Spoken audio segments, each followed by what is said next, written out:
तैयार हो जाइए खुशबू के एक नए सफर के लिए। पेश है दारुल फलाह के नजदीक जैद परफ्यूम्स, जहां हर खुशबू आपकी शख्सियत को एक नया अंदाज देती है। यहाँ मिलेगा पर्पल ऊद, मर्ज, थमरा, इत्र जो दूर दराज की सरजमी से सीधा आपके लिए लाया जाता है। साथ ही कन्नौज का प्योर इत्र, रूह ए खस और शमामा।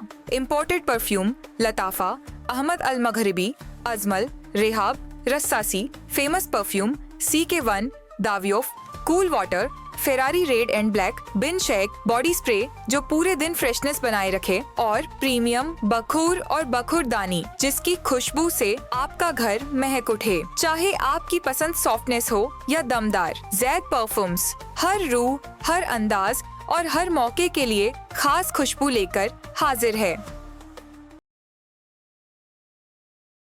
मैं इस्लामुद्दीन खान और आप देख रहे हैं प्रहार टाइम्स। कांग्रेस पार्टी ने भी अपने उम्मीदवार मुमरा के अलग अलग वार्डों से चुनावी मैदान में उतारी है। सबसे पहले हम शारिक शेख से बात करेंगे, जो एडवोकेट हैं। शारिक शेख ये भी कांग्रेस पार्टी से जो है उम्मीदवारी के तौर पर चुनाव मैदान में उतरे हैं। शारिक भाई, आप कौन से वार्ड से चुनाव लड़ रहे हैं? मैं 30 नंबर पैनल से लड़ रहा हूँ। D उसमें वार्ड है, उससे। किस तरह से लोगों को आप अपने तरफ आकर्षित करने की कोशिश करेंगे, जोड़ने की कोशिश करेंगे? ऐसा कौन सा काम है जो यहाँ के नगर सेवकों ने नहीं किया और आप उस काम को लेकर लोगों के बीच में जाएंगे? सबसे पहला तो ये है कि अगर कमर्शियल पॉइंट ऑफ व्यू से देखा जाए तो कोई भी कंपनी में जॉब पाने के लिए आपको इंटरव्यू देना पड़ता है, वहाँ पर आपकी डिग्रियाँ दिखानी पड़ती है। मैं चैलेंज करता हूँ कि मेरे हिसाब की डिग्री आप दिखा दो, मैं विड्रॉ करता हूँ। पहले मेरी क्रेडिबिलिटी मैं बताऊँगा। मेरी क्रेडिबिलिटी ये है कि मैं BLS LLB हूँ, मैं वकील हूँ पेशे से। मेरा काम है मेरे क्लाइंट्स को रिप्रेजेंट करना कोर्ट में और डिफरेंट अथॉरिटीज़ में, ये मेरा काम है। अब लोकल लेवल की बात करें तो मैंने यहाँ पे 30 नंबर वार्ड में मैदान के लिए मेहनत किया है, जो कि सबको मालूम है। हनीफ भाई थे उसमें, शेख साहब थे उसमें, और मैंने हेल्थ क्लिनिक के लिए पूरे मुमरा में मेहनत किया, ये कोने से लेके वो कोने तक। मेरा सबसे बड़ा मुद्दा हेल्थ सेंटर जो मुमरा स्टेशन पे स्थित है, वो मुद्दा आपके सामने है। तो ये डेवलपमेंट है। और ये जो लोग करते हैं, इन्होंने तो कुछ किया नहीं। कचरा है, जाके खड़े हो गए, वीडियो बनवा दिए, 2 आदमी कचरा उठा रहे। अरे कचरा प्राइवेट हो गया, प्राइवेट कंपनी से तो बोलो कचरा है क्यों? प्राइवेट कंपनी तुम्हारे बोलने पे आके तुम्हारी वीडियो के लिए वो तुम्हारे सामने कचरा उठा रही, तुम बोल रहे हो ऐसा उछल तसा उछल, 2 मिनट का शॉट बन गया। रील वाले नेता, और ये रियल वाले नेता खड़े आपके साथ। कौन खड़े? ये रियल नेता है, कार्यकर्ता है, और ये रील वाले नेता है जो 1 मिनट खड़े रहते, साथ लड़े तो जीतेंगे। अरे साथ लड़ोगे, पैसा दे रहे हो तभी साथ आ रहे, नहीं तो कहाँ आ रहा कोई तुम्हारे साथ? शारिक भाई, ये भी सवाल उठता है कि जो नेता चुनकर आए थे पिछली बार, वही नेता दूसरी बार भी आ रहे, और ये लोग जो है सभा में शहर के विकास के लिए आवाज़ ही नहीं उठाते, वहाँ से भी नादारद रहते, और रहते भी हैं तो खामोश बैठे रहते, चाय पानी नाश्ता करके भाग आते हैं। ये इलेक्शन में मैंने पूरे मिनट्स निकाली है कि किस नगर सेवक ने महानगर पालिका में अपने अपने वार्ड्स को रिप्रेजेंट करने के लिए क्या क्या बोला है। वो मिनट्स मेरे पास इस कोने से लेके उस कोने तक की है। वो मिनट्स हर पैनल में हम लोग के कांग्रेस में जहाँ जहाँ हमारे प्रत्याशी खड़े हैं, उन सब के पास वो लिस्ट बटेगी, और आपको पता चलेगा कि सिर्फ पैसे की बात होती है, सिर्फ पैसे की बात होती है, और कोई डेवलपमेंट की बात नहीं। कोई स्पेसिफिक अपने एरिया के लिए कोई नाला बनाना, कोई नया डेवलपमेंट नहीं। वही खड्डा खोद रहे, वही वायर डाल रहे, फिर खड्डा, फिर पैक कर दे रहे, फिर खड्डा खोद रहे, फिर पाइप डाल रहे, यही सब चालू है। डेवलपमेंट की बात कहाँ पे? सिर्फ देखिए, रिश्तेदारी देख के आपको वोट देना है, ये आपकी मर्जी। आपको ख़ानदान देख के वोट देना है, आपकी मर्जी। मैं लखनऊ से हूँ, यूपी लॉबी मैं भी चला सकता हूँ, लेकिन वो चीज़ें अपने पास नहीं है। सर ने लास्ट में जो लगा है वो देख के लोग वोट दे देते हैं। आदमी को देख के वोट दीजिए सर, इस बार कैंडिडेट को देख के वोट दीजिए। अगर वो कैंडिडेट अच्छी पार्टी से नहीं है तो मत दीजिए, अगर वो कैंडिडेट अच्छा नहीं है तो मत दीजिए। हमारी पार्टी भी अच्छी है, हमारे कैंडिडेट भी क्वालिफाइड हैं, सब पढ़े लिखे, डॉक्टर, CA, वकील, 4-4, 5-5 वकीलों का पैनल है हमारा। अब और क्या दें आपको? अब तो ऐसा हो गया है कि नासा का साइंटिस्ट एक उतार दे नगर सेवकी में, बस इतना बचा है। सैयद साहब सही? सिर्फ एक नासा का साइंटिस्ट बचा है, बाकी सब हमारे पास। धन्यवाद। वसीम भाई, ये कहा जा रहा था कि कांग्रेस जो है वो गायब है, दिखाई नहीं दे रही है, सबके सब जो है नादारद हैं, लेकिन अब पता चल रहा है कि अलग अलग वार्डों से कांग्रेस भी चुनाव मैदान में है। बीजेपी IT सेल है। आप कहाँ से? मैं 31 से हूँ, 31D। लोग तो आसरा लगा रहे थे, उम्मीद लगा रहे थे कि आप 32 में उतरोगे, एकदम कमर वमर टाइट करके पूरा पीठ उठ सीधा कर। कैसा है कि मैं पार्टी के आदेश के ऊपर काम करने वाला बंदा हूँ। पार्टी ने क्या कहा, 32 में मत जाना? नहीं, पार्टी ने जैसी लिस्ट बनाई और लिस्ट बनाने के हिसाब से जैसा जिसको बी फॉर्म दिया गया, जिसका नाम आया, हम सब हमारे राहुल जी के विचारधारा वाले कार्यकर्ता है। जो हमारे पार्टी ने हमको हुक्म दिया हम उसके लिए काम करें। हमने हमारी इच्छा के ऊपर काम नहीं किया। और जो लोग ये सोच रहे थे ना कि कांग्रेस ख़त्म हो गई, तो देखो यही कांग्रेस है जो तुम्हारे झूठ को बेनकाब करेगी। जो लोग कांग्रेस को ख़त्म करने की साजिश कर रहे थे ना, उनको अपने कार्यकर्ताओं पे भरोसा नहीं। देखो बेचारे बबलू इतना देर दोनों बबलू बेचारे रो रहेंगे। पार्टी ने धोखा दिया, चुराया किसको? हमारे नगर सेवकों को। उसके बाद वो यूनुस भाई को देखो बेचारे आईसीयू में, आईसीयू के पास पार्टी। अचानक यहाँ से निकले, खट करके वहाँ चले गए, बोले गब्बर को रुलाएंगे। तो भैया पहले नाच कौन बता रहा ये तो बता दो। और गब्बर के अंदर जय और वीरू है, मतलब एक है कि नहीं? क्या मतलब? बेवड़ा है ना बेवड़ा? ऐसे लोग को जिताने का है क्या? जिताना ऐसे कैंडिडेट्स को है। ये जो ना आपको ये बताना पड़ेगा, आपके व्यूवर्स को बताना पड़ेगा। एक तो इन लोगों ने ये बात समझ लिए हुए कि हमने एक बार कॉरपोरेशन जीत लिया, मतलब ये हमारे बाप की दी हुई गद्दी है, अब सालों साल हम इसी पर रहेंगे। वरासत, जिसको विरासत बदलो को बहुत तकलीफ हो जाती, बाप नाम ले लेते तो। लेकिन भैया यही बोला जाएगा ना, बाप की गद्दी बोली जाएगी। अब उसी के ऊपर बैठे, यानी इलेक्शन नहीं होना चाहिए। अच्छा इलेक्शन हुए तो चुनकर भी हम ही आएंगे, हमारे सामने कैंडिडेट नहीं चाहिए। अगर जो कैंडिडेट आया वो कार्यकर्ता नहीं होना चाहिए, फिर वो पैसे वाला होना चाहिए, या तो फिर वो जो है वो चरसी गंजेड़ी गुंडा होना चाहिए। ये जो लंबी लंबी ऐसी रैलियाँ लेकर आए, ट्रैफिक जाम करे, हर किसी को तकलीफ़ दे, हर किसी के घर के आगे पटाखे फोड़े, इतनी आवाज़ नॉइज़ पोल्यूशन करे। लेकिन राहुल जी गांधी हैं जिन्होंने सच्चाई की आवाज़ को लेकर के सदन के अंदर गए। आपके सामने कैसे कैंडिडेट आए? आपके सामने कैंडिडेट्स आए एडवोकेट शारिक शेख, आपके सामने कैंडिडेट आई मुशीरा तंबोली, लॉ ग्रेजुएशन कर रही है। आपके सामने कैंडिडेट आया ग्रेजुएट नीलेश पाटिल और उसकी वाइफ वनीता। आदिल ग्रेजुएट किया हुआ है, उसकी वाइफ सॉरी वो लेडीज़ का नाम क्या है, मैं जो भी नाम है मेरे को याद नहीं आ रहा अभी ज़बान पे, वो पढ़ी लिखी है। भैया मैं पढ़ा लिखा हूँ, मेरी डिग्री आके चेक कर लो, मोदी जैसी डिग्री नहीं है। हमारे साथ जो वो एक कैंडिडेट है सीए है, या हमारा ब्लॉक अध्यक्ष है, ये लॉ ग्रेजुएशन कर रहा है।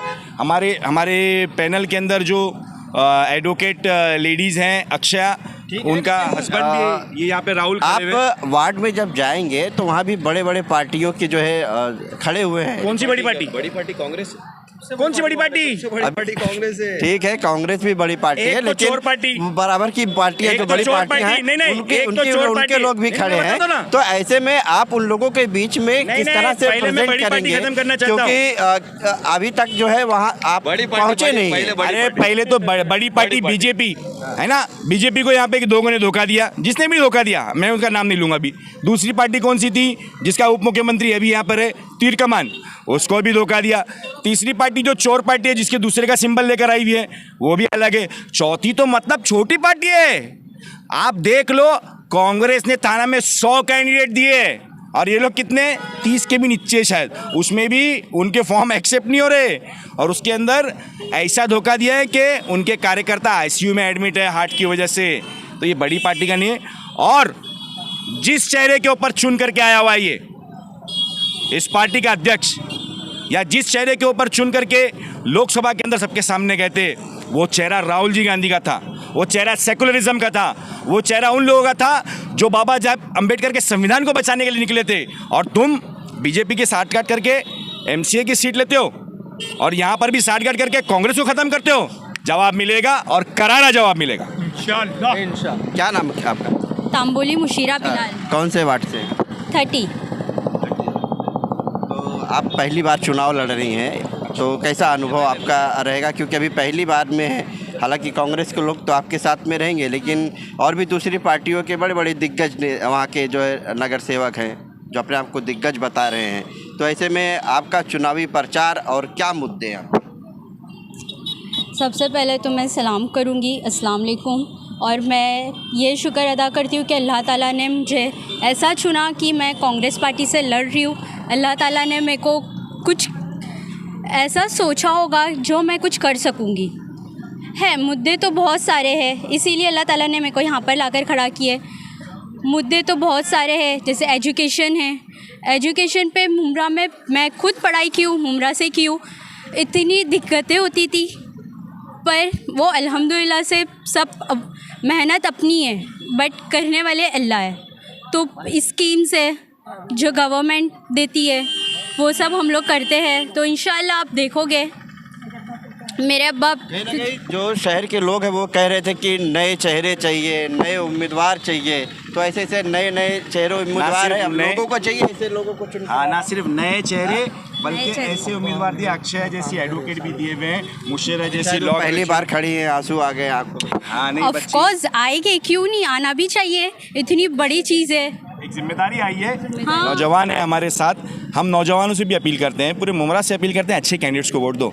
यही चर्ची गंजेड़ी गुंडे लोगों को वोट देख देख के रिपीट घूम घूम के आ रहे और लूट के चले जा रहे हैं। हाँ, और ये भी बता रहे हैं कि भाई ये हम मतलब एक क्या होता है, लोग मोहब्बत में बोलते हैं दादा, लेकिन ये लोग है ना दादा का मतलब ले ले कि हम गुंडे, हम भाई हैं, हम पटेल हैं। नहीं, जो लोग बोलते हैं ना क्या नगर सेवक बनने के बाद दादा आशा करूँ दे, दादा तसुन कर दें, इसको भी दादा बोलते नहीं ले जाता। लेकिन ये इतना पॉपुलर है, सब लोग आकर के इसके पास है ना अपनी बातें बताते हैं सच्चाई के साथ। कल कुछ लेडीज आकर के आंखों में, आप घूम गए कहीं और। नहीं उनके सामने तो लड़ रहे हैं, घूमेंगे काय को। अरे हम किसी दादा वादा से डरने वाले नहीं है, ये टीम जो है ना किसी से डरने वाली नहीं है। बाबा साहब अम्बेडकर के संविधान को आगे लेकर बढ़ेगी। डरेंगे कैसे, कंधे पे हाथ रख के फोटो खिंचाते तो डरेंगे? अरे दुश्मनी थोड़ी है, मैं क्या कर, इन लोगों ने ये कल्चर लेकर आए कि भाई मेरे सामने अगर तूने नगर सेवक का इलेक्शन लड़ा तो तेरा मर्डर, मेरे सामने अगर नगर सेवक इलेक्शन लड़ा तो तेरे को मारेंगे, मेरे सामने अगर नगर सेवक इलेक्शन लड़ा तो तेरी गाड़ी ठोक डालेंगे। तुम लड़ रहे ना, लड़ो, हम सबको बेस्ट ऑफ लक बोलते, सबको बोलते जाओ लड़ो, हम भी लड़ेंगे। कौन से वार्ड से आप? जी देखो, मैं 26 नंबर से वार्ड से हूँ, ए से मेरी वाइफ खड़ी है, वहाँ से रिद्धि बंदर वार्ड से। तो वहाँ से हम लोग कांग्रेस के हमारे जो विक्रांत जी जवान जी अध्यक्ष ठाणे जिला के, उन्होंने हमें एक हम पे भरोसा किया और हमें जिम्मेदारी एक ही उम्मीदवार है। जी मेरा 26 नंबर में मेरे 4 हमारे उम्मीदवार है, पूरे कांग्रेस स्टाइल का ही है। उसमें आदिल भाई है, उसमें इम्तियाज़ भाई है और एक लेडीज़ है वेमिदा करके, मैम करके। वो सब लोग हम लोग कांग्रेस के मिलकर एक पैनल लड़ रहे हैं और देखते हम लोग मेहनत करेंगे और चुन के भी आएंगे इस चीज़ में। कौन से पैनल?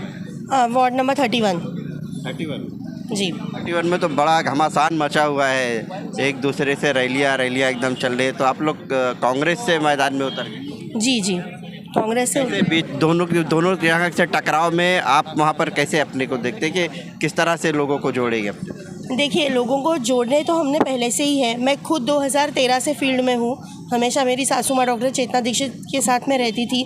2013 से हमने तिनका करके बहुत सारे लोग जुड़े हुए हैं और बस अभी उन्हीं लोगों के लिए काम करना है। और जनरली हमारा सबसे बड़ा काम जो है वो हेल्थ, एजुकेशन और स्किल्स पे होता है, तो सबको ही पता है वहाँ पे कि हम लोग कितना काम करते हैं। और मेरे सामने जो है वो, जैसे मैंने पहले भी बोला कि वो ट्रॉफी वाइफ है जो एन इलेक्शन के टाइम पे आई हुई है, तो लोगों को उतनी तो समझ है कि उन्हें क्या करना है। कुछ कहना है? मुस्कुरा रहे हो, कुछ छिपा रहे हो लग रहा है। नहीं, मैडम की बात सुन के खुशी हो रही है कि ऐसी एक लेडी जो हमने कोर्ट में जिनको देखा, जिनको हमने फील्ड पे देखा काम करते हुए, वो आज माइक के सामने खड़े रह के बाइट दे रही है। ये दूसरी पार्टी ने मौका नहीं दिया, बहुत कम मौके दिए। ये तो आप पत्रकार लोग, कोशिश तो बहुत, चेतना मैडम की भी कोशिश बहुत थी उनकी, और फिर उनकी इन्होंने इतना, इनकी माँ ने इतना काम किया ना कि मेरे को तो कुछ बोलने की ज़रूरत ही नहीं। और मैडम मैं तो बोलता हूँ आपको एरिया में प्रचार करने की भी ज़रूरत नहीं, जितनी आपकी माँ ने आपके लिए करके गई है। यही बस सोच के उनके अधूरे काम ही हमको पूरे करने हैं, जो थोड़े बहुत बचे उनको हुए हैं, चेतना दीक्षित जी को पिछले इलेक्शन में भी धोखा मिला, इस इलेक्शन में इनके परिवार को भी धोखा मिला, उसके पहले इलेक्शन, उसके पहले भी मिल चुका है। तो उसके बाद ये आज खड़ी हैं यहाँ पे लोगों से वोट मांगने के लिए। इंशाल्लाह लोग इनको जिताएंगे। सारे मुस्लिम, हिंदू, क्रिश्चियन, जो जितने भी सब रहेंगे, सब इनके साथ हैं। राजनीति में धोखा मिलता ही मिलता है। जो निष्ठावान का बैनर लगाते थे ना, वो भी छोड़कर चले गए। इसीलिए तो सीधे लोग राजनीति से दूर रहते हैं, क्योंकि धोखे मिलते हैं। और धोखा नहीं रहता है, वो एक तरीके का षड्यंत्र रहता है। लोग धोखा नहीं देते, ये नेता आपस में एक दूसरे को धोखा देते हैं और षड्यंत्र रचते हैं। यस जी। मुमरा कौसा के लोग जो है कहीं ना कहीं ये भी कह रहे थे कि नौजवान युवक और युवतियां जो है वो चुनावी मैदान में उतरना चाहिए उनको। कहीं ना कहीं कांग्रेस पार्टी के तरफ से ये देखा जा रहा है कि अलग अलग मुमरा कौसा के वार्डों में कुछ नौजवान चेहरों को चुनावी मैदान में उतारी है।